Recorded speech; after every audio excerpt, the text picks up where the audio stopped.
지내셨습니까? 우리 자우랑 인사하시죠. 잘 나오셨습니다. 어려운 시간인데 꿋꿋하게 지내시는 우리 성도님들 주님의 이름으로 환영하고 참으로 위로와 격려를 드립니다. 하나님께서 살아계심으로 저와 여러분의 모든 것들을 지켜주시고 이끌어 주심을 믿습니다. 네, 여러분 이제 오늘 말씀 우리가 참 로마서 말씀을 보면서 하나님의 그 은혜의 복음의 그 진리 또 하나님께서 어떻게 우리를 사랑하시고 어떤 일을 행하셨는지에 대한 말씀들을 들으면서 참 우리가 은혜와 진리를 가운데 복을 받고 있습니다. 네, 오늘은 이제 7장의 마지막 부분으로 말씀이 증거됩니다. 오늘 읽으면서 이런 궁금증이 생길 수 있습니다. 지금 14절에서 25절까지 나오는 그 고백인데 이 고백을 하는 사람은 과연 누군가? 이런 궁금증이 생길 수 있습니다. 교회 역사 중에서 가운데서도 과연 이 사도 바울이 지금 기록하고 있는 나는 곤고한 사람이로다 라고 외치는 과연 이 사람은 어떤 사람인가? 하나님을 모르는 그래서 구원을 받기를 간절히 원하는 불신자인가? 불신자의 고백인가? 아니면 신자로서 자신의 곤고함을 탄식하는 그러한 고백인가? 이러한 해석의 논의가 오랫동안 있었습니다. 그래서 이 사람을 불신자로 보는 그 이유가 무엇이냐면 14절부터 읽었는데 보니까 나는 육신에 속하여 죄 아래 팔렸도다 이렇게 기록합니다. 죄 아래 팔렸다라는 게 노예상들이 사고 파는 그런 의미거든요. 그러니까 내가 죄 아래 팔려버렸다는 것은 내가 죄의 종이다, 죄의 노예다 이런 고백이기 때문에 이것은 불신자이다라는 거죠. 또 15절과 16절을 보면 내가 원하는 것은 행치 아니하고 원치 아니하는 미워하는 것을 도리어 행하고 있다 이렇게 기록을 하고 있어요. 그러면서 17절도 보면은 뭡니까? 그것을 행하는 자가 내가 아니요 내 속에 거하는 죄다 이렇게 말하고 또 18절도 내 속에는 내 육신 내 속 곧 내 육신에는 선한 것이 없다.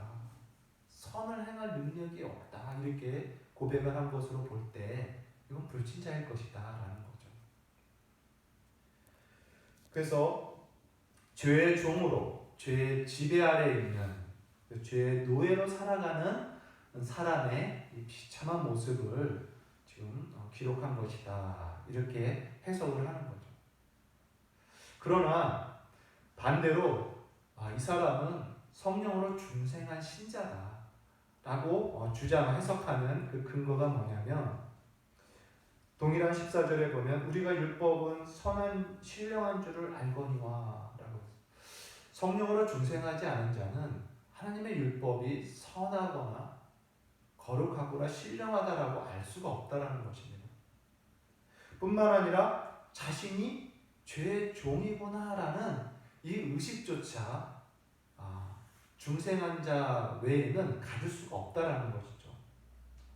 자신이 죄의 지배 아래에 있어서 자신이 원하는 것을 하지 못하는 그러한 그리고 자기 속에 내가 원치도 않은 것을 행하는 것은 내 속에 거하는 죄가 나를 이렇게 이끈다라는 이런 인식 자체를 중생한 자가 아니고서는 할 수 없다라는 것입니다.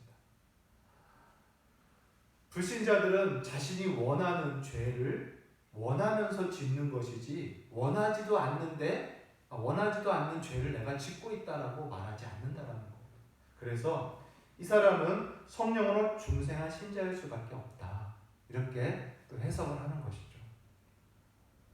그러나 아까 말한 대로 중생한 자로서 죄에 팔리는 노예처럼 이렇게 속수무책으로 끌려갈 수 없는 것이다. 선에 대해서 완전한 무능한 사람처럼 할 수 없다라고 하면서 이러한 해석의 논의가 지금까지 계속 되고 있습니다.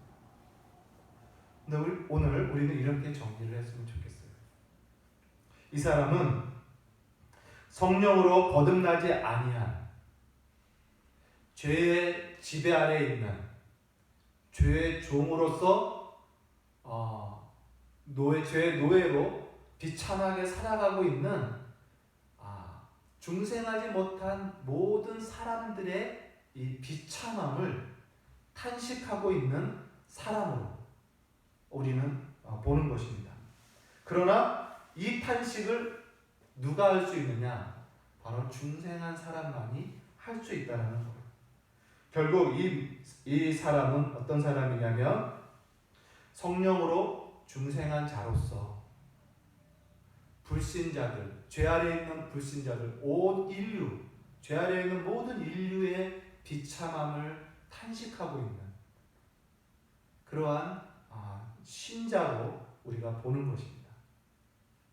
그러면서 동시에 성령으로 중생한 자임에도 불구하고 죄에서 자유케 되고 죄의 지배에서 벗어나 은혜의 지배 아래 있음에도 불구하고 죄의 종이 아닌 의의 종이 되었음에도 불구하고 내 안에 선을 행할 능력을 소유했음에도 불구하고 여전히 육신에 거하여 이 육신의 죄와 싸우고 있는 이 상태에 대한 곤고함을 함께 탄식하고 있는 신자로 우리는 본다는 것입니다.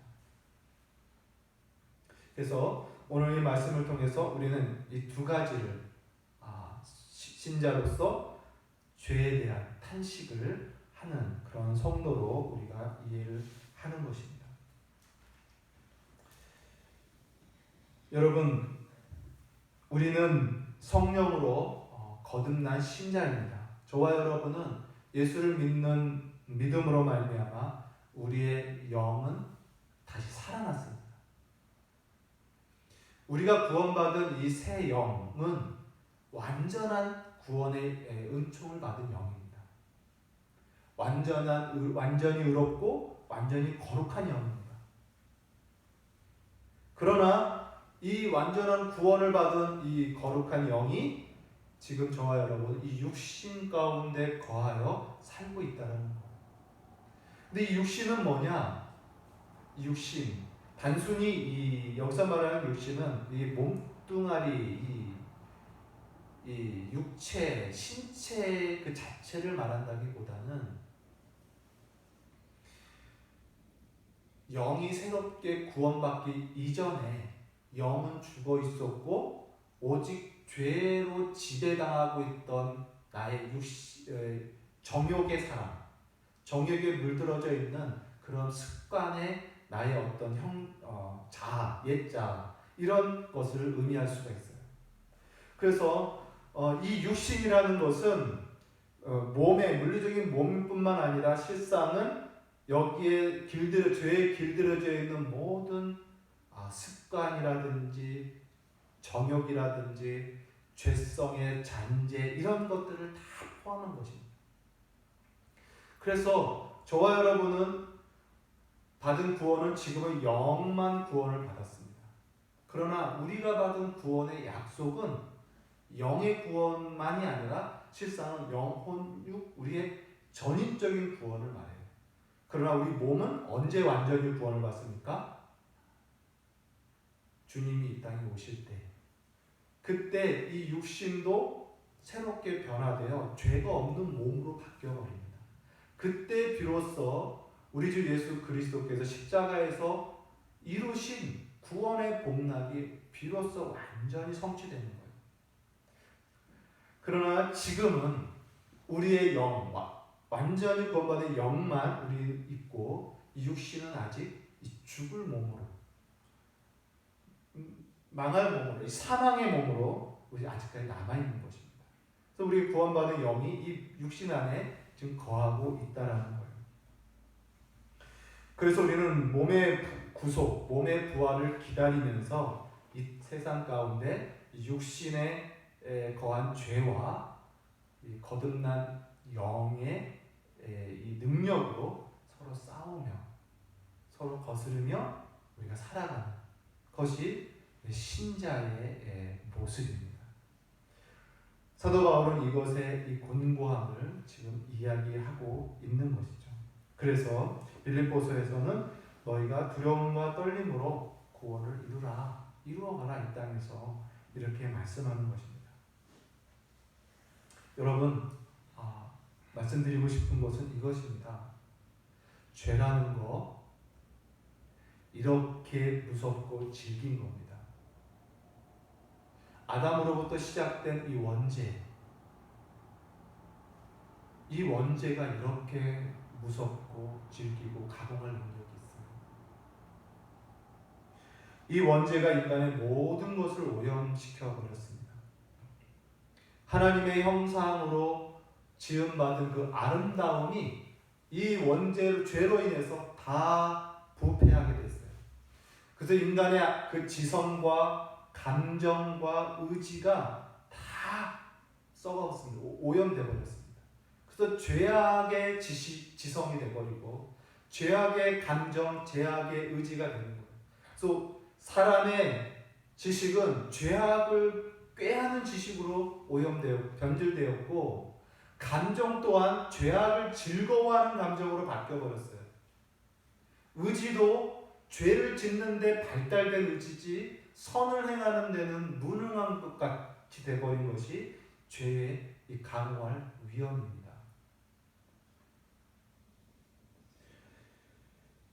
이처럼 죄는 가벼운 것이 아닙니다. 죄가 얼마나 무섭고 이렇게 질긴 것인지를 악하고 질긴 것인지를 우리 오늘날 그리스도인들은 이것을 다시 한번 기억할 필요가 있는 것입니다. 온 세상이 지금 이 죄 아래 갇혀서 비참한 가운데 있는 거예요. 오늘 고백처럼 불신자의 비참함을 사도 바울이 이야기한 것처럼 이 세상의 비참함을 저와 여러분도 또 볼 줄 알아야 됩니다. 온 인류가 이렇게 비참한 상태에 있다는 것을 우리는 잊어서는 안 됩니다. 세상이 지금 하하호 웃으면서 살아가고 있지만 실상 그들은 다 죄의 지배를 받고 있는 죄의 노예들이에요. 자신들이 원하는 것을 할 수 없는 노예들인 것입니다. 오직 죄에 이끌려서 죄를 지을 수밖에 없는 그러한 비참한 가운데 있다는 것. 저들은 마음껏 죄를 지으면서 그것을 자유라고 얘기해요. 참으로 저들이 말하는 그 모습이 자유라고 하는 것이 신에 대해서 자유했고 종교에 대해서 자유롭다고 하지만 실상은 죄에게 잡혀서 사는 죄의 종이라는 것을 세상은 모릅니다. 예수님께서도 이렇게 말씀하셨어요. 유대인들에게 설교를 하시다가 너희가 나를 따르는 제자가 되면 진리를 알게 될 것이고 진리를 알게 되면 그 진리가 너희를 자유케 하리라 이렇게 말씀합니다. 그랬더니 유대인들이 이렇게 말합니다. 우리가 한 번도 종된 적이 없는데 우리에게 우리에게 자유를 준다니 무슨 말입니까? 라고 반박을 해요. 우리의 조상은 아브라함이고 하나님의 약속을 받은 위대한 인물인데 우리의 아버지인데 우리는 한 번도 종된 적이 없습니다. 라고 말해요. 얼마나 우습냐면 그 당시 유대인들이 어떤 상황입니까? 로마의 식민지 상태 아닙니까? 그러니까 그 바리새인들은 이제 이렇게 얘기하는 거예요. 우리가 비록 물리적으로는 식민지지만 우리의 영혼은, 우리의 신앙은 자유롭다. 이렇게 이제 얘기를 하고 있는 것 같아요. 예수님께서 그들이 자신들은 자유인이다라고 얘기하는 그들을 향해서 이렇게 말씀하죠. 바로 직설적으로 말씀합니다. 죄를 짓는 자마다 다 죄의 종이라. 너희는 죄의 종이다. 그리고 너희는 너희 아버지는 아브라함이 아니라 마귀다. 이렇게 단언을 하십니다. 이처럼 세상은 자신들은 자유인이라고 얘기해요. 자신들이 하고 싶은 거 마음껏 할 수 있는 세상이라고 얘기합니다. 신으로부터도 구속받지 않는 자유인이라고 얘기하고, 그러나 죄의 종이 매여 있다는 걸 모르는 거예요. 이것이 세상의 비참함입니다. 여러분, 이런 세상을 보면서 저와 여러분도 이 세상에 필요한 것은 그리스도의 복음밖에 없다라는 것을 여러분 생각하시고, 우리가 저들에 향한 구령의 구원의 열정이 저와 여러분에게 일어났으면 좋겠습니다. 두 번째로 우리 신자들도 마찬가지입니다. 신자들도 오늘 14절 보니까 이렇게 기록되어 있어요. 우리가 율법은 신령한 줄 알거니와 나는 육신에 속하여 죄 아래 팔렸도다. 우리 신자들은 하나님의 말씀의 신령함을 압니다. 하나님의 진리가 무엇인지 압니다. 하나님이 요구하시는 계명이 뭔지 잘 압니다. 그에 들려있는 지혜와 지식의 풍성함을 깨닫고 감동도 받습니다. 그런데 그 신령한 율법을 안 만큼 행하고 있느냐로 볼 때는 그렇지 못하다라는 거예요. 그렇지 못하다. 여전히 육신에 속하여 육신에 이끌려서 하나님의 진리, 계명이 아닌 육신의 뜻을 따라 살아가는 그러한 참으로 비참한 그러한 모습을 신자들이 지금 살고 있다는 것이죠. 그런 모습을 나타내고 있어요. 오늘 많은 그리스도인들이 오해하는 것 중에 하나가 뭐냐면 자신이 가지고 있는 영적인 지식, 어떤 깨달음, 또 영적인 이해, 발견, 때로는 감동받은 것으로 그것으로 자신의 경건이 그것으로 그 정도의 수준에 이른 것처럼 오해를 한다는 것입니다. 다시 말하면 영적 지식의 깨달음만으로 멈춰버린다는 거예요. 하나님의 말씀에 대한 이해와 감동으로 거기서 멈춰버려요. 그것을 행하는 데까지 나아가지 못한다는 것입니다. 하나님의 율법이 신령한 줄은 알거니와 알지만 그것을 행하지 않는다는 것, 행하지 못한다는 것입니다. 그러면서 오해하고 있는 것은 뭐냐면 그 깨달음으로 다 된 줄 알고 있어요. 내가 깨달았고 알고 감동된 것만으로 다 된 줄 알고 있다는 것이죠. 그러나 그렇지 않다는 거예요. 우리가 깨달았고 알았다면 그것이 지켜지고 행해지는 데까지 나아가야 하는데 그 과정을 우리는 안 하고 있는 거예요. 마치 생략된 신자의 삶을 살고 있는 거예요. 이것이 오늘 사도 바울의 말씀 속에서 엿볼 수 있는 오늘날 우리 그리스도인들의 비참함 중에 실태죠. 현 실태입니다. 아는 것만으로 만족하고 멈춰버린 신앙인들의 슬픈 현실입니다. 오늘 말씀은 그것으로 만족할 것이 아니라 이제 신자들은 그 깨달음과 그 거듭난 영을 가지고 육신과 육신의 그 죄성과 싸워서 이겨야 하는 그러한 사명, 그러한 또한 과정을 저와 여러분이 있다라는 것을 우리는 또 가르쳐주고 있다라는 거예요. 여러분, 이 죄에 대한 먼저는 이 죄에 대해서 우리가 가볍게 여기지 않기를 바랍니다. 죄가 가지고 있는 막강한 힘을 우리는 다시 한번 생각할 필요가 있습니다. 너무나 오늘날 죄를 우습게 여기고 가볍게 취급합니다. 경계심이 매우 약합니다. 그러다 보니 늘 죄 가운데, 육신의 가운데 살고 있는 겁니다. 더 큰 문제는 그럼에도 불구하고 탄식이 없다라는 것입니다. 슬픔이 없다라는 거예요. 죄에 대한 슬픔이. 그리고 자신의 연약함을 탄식하는 것이 아니라 오히려 핑계 삼는 그러한 모습이 우리들 오늘날 많은 사람들에게 굳어져 있다는 것이죠. 이것은 올바른 신자의 모습이 아니라는 것입니다. 여러분, 그 아름답고 존귀하며 영화로운 복음이 지금까지 쭉 증거되는 과정 속에 있다가 오늘 이 7장 마지막 부분에 이 암울한 이 비참함을 사도 바울이 또 고백하는 이유는 무엇일까요?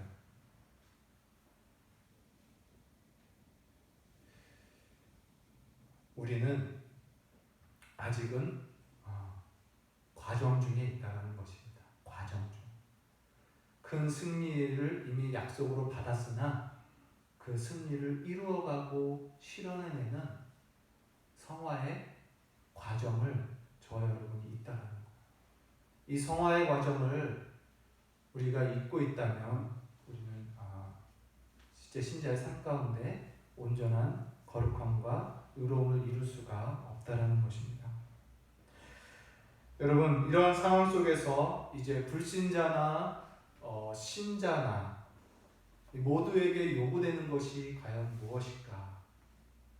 이러한 비참함 가운데, 이러한 공고함 가운데 처한 불신자와 또한 이 신자들에게 절실하게 필요한 것은 과연 무엇인가? 바로 성령입니다. 성령. 우리가 지난주에 영의 새로운 곳으로 섬기는 자가 되었다라고 말한 것처럼 이제 우리에게 필요한 것은 바로 성령입니다. 불신자들에게는 성령으로 거듭나야 되는 것이고 성령으로 거듭난 신자는 거듭난 영을 따라서 거듭난 영으로 성령을 따라서 살아가는 그러한 삶이 저와 여러분에게 요구되는 것입니다. 성령을 따라 경건을 이루는 그런 신자가 되기를 주의 이름으로 소원합니다. 여러분, 이 성령, 우리 지난주에 저번에 배웠잖아요. 성령. 이 성령은 하나님의 영이십니다. 우리 죽은 영혼을 성령께서 우리를 다시 살리셨어요. 그래서 우리 영은요, 이제 성령에게 반응하는 살아있는 영입니다. 성령의 지도를 받는 영이고 성령의 말씀을 깨닫는 영이고 성령에게 감동을 받는 영이고 이런 영이고 이 살아난 이 영으로 우리는 성령을 따라 살아가는 삶을 살아야 됩니다. 그래서 거룩함과 성화를 이루어 가야 되는 거예요. 이것이 이제 우리 신자들의 요구되는 모습입니다. 그런데 오늘 말씀해 보면 육신이 이제 계속 방해를 한다 이렇게 말해요. 육신. 아까 말한 대로 죄된 우리에게 남아 있는 이 죄의 잔재들 있죠. 죄성에 물든 옛 자아 이렇게 표현할 수 있겠어요. 갈라디아서 5장을 보면은 이렇게 말씀합니다. 갈라디아서 5장 16절에 보면 너희는 성령을 따라 행하라. 그리하면 육체의 욕심을 이루지 아니하리라. 이렇게 말합니다. 이것이 이 땅에 남아있는 신자들의 모습입니다. 너희는 성령을 따라 행하라. 그리하면 육체의 욕심을 이루지 아니하리라. 그러면 17절에 육체의 소욕은 성령을 거스르고 성령은 육체를 거스르나니 이 둘이 서로 대적함으로 너희가 원하는 것을 하지 못하게 하려 함이라. 그러니까 육체의 소욕과 성령의 소욕이 우리 안에서 막 서로 대적을 합니다. 내 영은 성령의 소욕을 따르려고 하고 있어요. 그러나 내 남아있는 육신은 이 죄의 이 육신의 정욕을 따르려고 하는 강력한 소욕이 있다는 것입니다. 그래서 이 둘이 서로 싸워서 원하는 것을 못하게 하는 거죠. 그래서 내가 오늘 성령의 소욕에 순종하고 싶은 마음을 가지면, 성령의 소욕을 내가 따르고 싶어하는 원함이 생기면 육신의 소욕이 바로 대적을 한다는 거예요. 성령의 소욕에 순종 못하게, 육신의 소욕이 온갖 그 소욕이 일어나서 나를 넘어뜨리고 나를 끌어내려서 죄를 짓게 하는 거죠. 그럼 또 반대로 내가 육신의 소욕을 이루고 싶은 그 죄의 모습을 이루고 소원이 생기면 바로 성령의 소욕을 일으켜서 대적한다. 육체의 소욕을 이루지 못하도록. 그래서 내가 원하는 육체의 소욕을 못 이루도록 이렇게 대적한다는 거죠. 이것이 우리 신자들 내에서 일어나는 전쟁이에요. 전쟁. 싸움입니다. 이 싸움을 보면서 사도 바울이 곤고하로다 라는 거. 구원을 얻었음에도 불구하고 육신에 있어서 이 싸움을 피를 흘리며 하고 있는 이 신자들의 모습이 곤고하로다 라고 합니다. 그래서 이 육신의 이 사망의 몸에서 언제 내가 건진받을까? 이 육신의 몸, 이 몸이 죽어버렸으면 좋겠다 라는 걸 말합니다. 이 사망의 몸에서 누가 나를 건져내랴? 그러면서 고백을 합니다. 그러나 우리 주 예수 그리스도로 말미암아 하나님께 감사드립니다. 이게 무슨 말입니까? 25절에 이 고백, 마지막 절 25절에 이 사도 바울의 고백이 무엇입니까? 내가 비록 이 공고한 싸움과 또는 때로는 넘어지고 때로는 피가 터지면서 이렇게 흘리면서 비참한 가운데 있다 할지라도 그럼에도 불구하고 나는 그리스도 예수 안에서 완전한 구원을 이미 받았고 장차 이 구원의 완성이 마지막 날 나에게 이루어질 것이라는 이 소망과 믿음이 있기 때문에 나는 곤고하다, 이 싸움 가운데 있도다, 이 사망의 몸에서 누가 나를 건져내랴 하고 절망하는 게 아니라 그러나 우리 주 예수 그리스도 안에서 나는 하나님께 감사하다. 나는 언젠가는 승리한다는 거예요. 우리의 결국은 아직 오지 않았다라는 것을 사도 바울이 이야기를 하고 있는 것입니다. 여러분, 이렇게 신자의 삶이란 이미 구원을 받았음에도 불구하고 아직 구원의 완성을 아직 손에 쥐지 못한 상태에서 육신을 가지고 이 땅의 성화의 과정을 겪고 있는 신자라는 것을 여러분 기억하시기 바랍니다. 그래서 저와 여러분은 성령의 완전한 중생의 구원을 받았음에도 불구하고 영화로운 하나님의 존귀한 백성이요 신자요 생명을 받았음에도 불구하고 육신이라는 것에 거함으로 비참함이 동시에 존재한다는 걸 항상 기억하십시오. 왜냐? 목사님, 그 기억이 오히려 우리에게 누추함만 주고 힘만 빠지게 하는 것 아닙니까? 아니에요. 우리 육신의 이 강함, 이것을 인정하지 못하고 있다면요, 우리는 오히려 못합니다. 오히려 성화를 이루지 못합니다. 우리가 구원받은 기쁨과 그 새롭게 된 영에 대한 즐거움만 기억하고 있다면 나도 모르게 나는 내 삶은 육신에 지배당하고 있을 수 있어요. 여기에 대한 경계심이 없습니다. 죄에 대한 인식이 약하면 그렇습니다. 오히려 정말 구원받은 자답게 거룩함을 날마다 이루어가려면 육신이 얼마나 강한지를 늘 알아야 돼요. 이게 얼마나 나를 넘어뜨리고 있는지를 확실하게 분명하게 인식해야 돼요. 그래야 올바른 성화를, 올바른 경건을 우리가 이루어낼 수 있어요.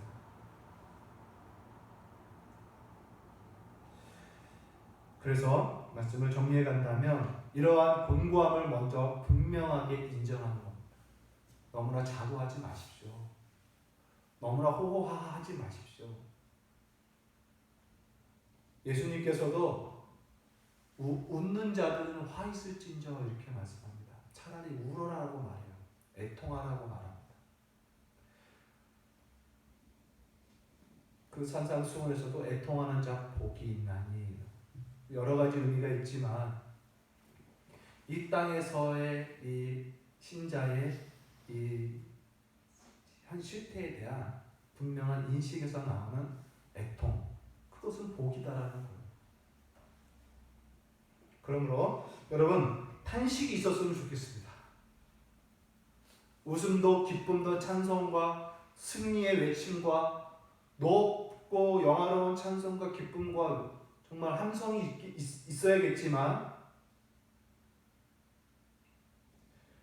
율법이 선한 줄 알면서도 온전히 이뤄내지 못하고 있고 육신에 져서 살아가고 있는 이 모습에 대한 탄식이 저와 여러분이 있었으면 좋겠어요. 그래서 하나님 앞에 이 탄식 가운데 회개가 늘 있고 이 싸움에서 이기려고 하는 그러한 수고가 저와 여러분에게 있기를 바라요.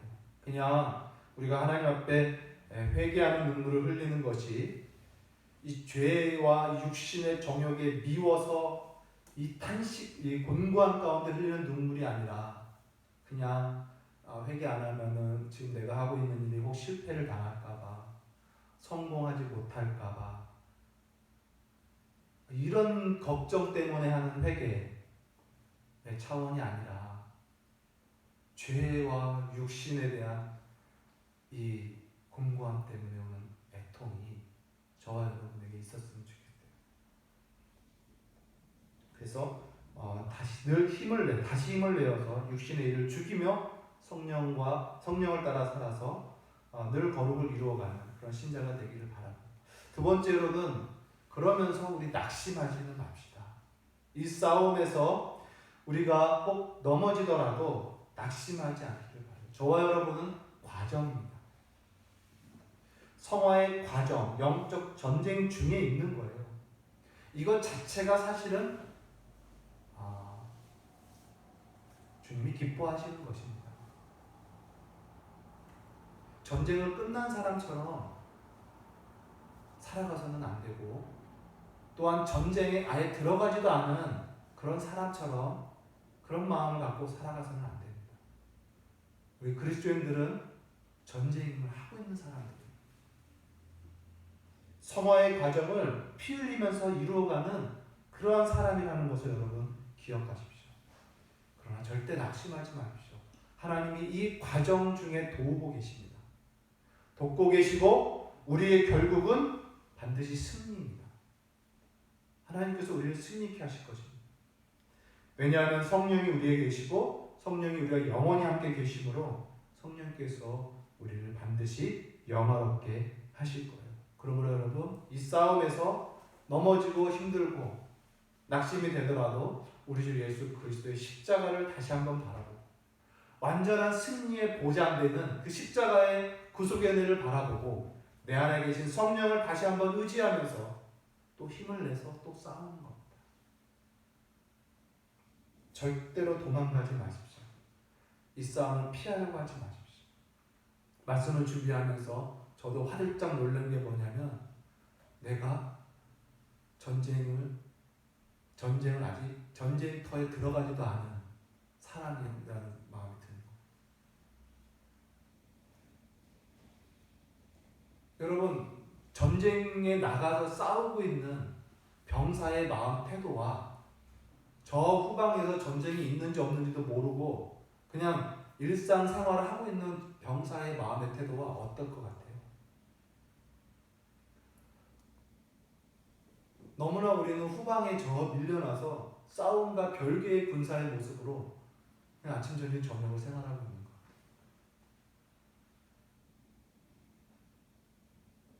근데 실상 우리는 전쟁터 안에 있습니다. 여기저기 육신의 정욕들이 우리의 거룩한 영을 뜯어먹으려고 우리를 넘어뜨리려고 집어삼키려고 공격하고 있는데 우리의 태도는 휴전이에요, 휴전. 이것은 오늘 로마서 말씀을 통해서 바르지 못한 신앙의 태도라는 생각을 합니다. 그러면서 세 번째, 우리 핑계댈 수 없어요. 육신이 연약하다고 핑계댈 수 없습니다. 우리는 끝까지 육신의 소욕을 이길 수 있는 성령의 소욕, 강한 성령이 있다라는 것을 기억하시고, 우리는 결코 죄의 종이 아니라 의의 종이라는 걸 다시 한번 기억하시고, 내가 내 의지로 내가 죄에게 머리를 뒷들지 않으면 결코 나는 죄의 종이 될 수 없다라는 걸 다시 한번 붙들고, 핑계대는 인생이 아니라 싸우는 인생이 되었으면 좋겠어요. 그리고 성령을 의지하시기 바랍니다. 더욱 성령의 충만을 구하십시오. 성령의 인도하심을 받으려고 성령의 충만을 구하는 그런 성도가 되시기를 바라요. 저와 여러분은 성령으로 거듭났기에 아까 말한 대로 우리의 영은 성령에 민감한 영입니다.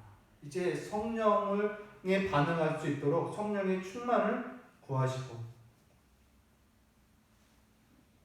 성령이 가르쳐 주시는 대로 따라가기로 노력하고 수고하는 그런 모습이 저와 여러분에게 있기를 바라요. 여러분, 이 성령은요, 우리 안에 계십니다. 이 성령이 얼마나 놀라운 건지, 성령은 제3위 하나님이시고 또 하나님의 아들의 영이라고 말씀합니다. 성령을 받은 자는 다 하나님의 아들입니다. 저와 여러분 하나님의 자녀입니다. 아버지가 자녀를 버리는 아버지가 없는 것처럼 하나님께서 우리 아버지가 되셔서 우리를 끝까지 지키실 것입니다. 이 하나님의 자녀의 이 존귀가 영광이 얼마나 큰지 전에도 말씀드렸지만 천사들은 이 영광을 누리지 못해요. 하늘에 있는 천사들 우리 인간보다 훨씬 능력이 있습니다. 존귀한 이름을 갖고 있습니다. 그러나 그들에겐 아들의 영이 없어요. 하나님이 그 천사들에겐 성령을 아들의 영으로 주시지 않습니다. 우리 인간에게만 아들의 영을 주셨어요. 그래서 마지막 날 지금도 천사들은 우리를 수종듭니다.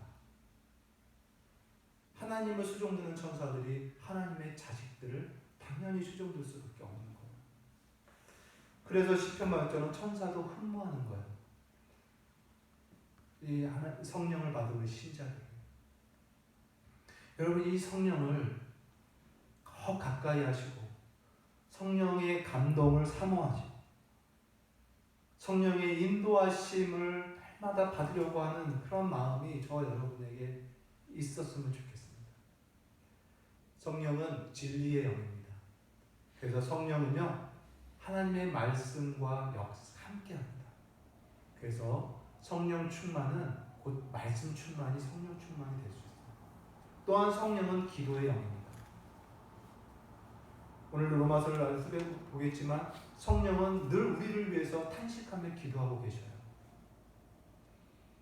그래서 우리가 기도할 때 성령이 우리의 기도를 또한 함께 도우시고, 그럼 기도할 때 우리는 성령의 더 충만을 경험할 수 있습니다. 찬송 가운데도 성령께서 함께 하십니다. 이처럼 우리가 이 성령과 함께 성령의 임재를 늘 구하고 그와 동행하기를 사모하는 이러한 모습이 저와 여러분이 있기를 바라요. 마지막으로 감사를 잊지 않는 겁니다. 이러한 전쟁 중에, 이러한 피곤함 중에도 오늘 사도 바울 25절의 말씀처럼 우리 주 예수 그리스도로 말미암아 나는 하나님께 감사합니다. 우리의 어떠함과 상관없이 우리를 사랑하시고 우리를 끝까지 지켜주시는 그 하나님의 사랑과 우리에게 큰 구원을 이미 주신 은혜에 늘 감사하는 겁니다. 그리고 장차 우리에게 똑같이 영화롭게 멸류관을 씌워주시고 우리를 하나님의 자녀의 지위로 회복시켜주시고 그날을 소망하면서 우리는 또한 감사하는 것입니다. 우리 주 예수 그리스도 안에서 항상 감사하는 것. 사랑하는 사랑하는 성도 여러분, 오늘 이 7장 이하의 이 말씀을 통해서 오늘날 저와 여러분의 신앙의 이 땅의 신자들의 삶이 어떠한 삶인지를, 또 어떠한 상태에 놓여 있는지를 여러분 기억하시고 이것을 가볍게 여기지 않기를 바랍니다. 오늘도 육신과 싸우는 삶 속에서 여러분 우리가 승리하기를 바라고, 그래서 우리는 완전하지 않음에 대해서 너무 슬퍼할 것도 아니고요. 그렇다고 또 너무나 안일해서도 안 됩니다. 그래서 완전하지 않지만 여전히 육신의 거함으로 있지만 그럼 우리는 감사하고, 그래서 우리는 겸손할 수 있습니다. 겸손함으로 우리의 또 다른 지체들의 불완전함을 보고도 저들을 비난하고 비판하고 정죄하는 것이 아니라 용납하고 사랑으로서 그들을 또한 품고 기도하고 기다려주는 그러한 모습 또한 우리에게 있어야 되는 거죠. 이처럼 오늘 말씀이 저와 여러분에게 주는 모습, 그 신자들이 갖추어야 할 여러 경건의 모습이 우리에게 있습니다. 사도 바울의 말씀처럼 우리 이미 다 이루었다함도 아니고 다 얻었다함도 아니고 나는 주님께서 부르신 바 잡힌 바 그것을 잡으려고 난 지금도 달려간다. 나는 이런 성화의 이런 경건의 전쟁의 이런 과정을 겪고 있다라는 것을 여러분 꼭 기억하시고 더 겸손하고 신중하시면서 이 영적 싸움에서 날마다 날로 더욱 승리하는 그런 모습이 저 여러분에게 있기를 주의 이름으로 간절히 소원합니다. 기도하겠습니다. 하나님 아버지, 은혜와 사랑을 감사합니다. 진실로 오늘 말씀을 통해서 우리가 아직까지 과정 중에 있고 아직까지 우리의 성화에 높은 부르심을 받은 것에 대해서 또한 기쁨과 확신으로 살아가는 그런 말씀을 주심을 감사합니다. 하나님, 우리가 더욱 자고하지 아니하고 겸손하게 깨어서 아버지, 우리가 주의 영을 따라 육신을 죽이며 살아가는 그런 경건한 거룩한 성화의 삶을 살아가는 성도 다 될 수 있도록 주여 은혜 베풀어 주시옵소서. 예수님의 이름으로 감사하며 기도합니다. 아멘.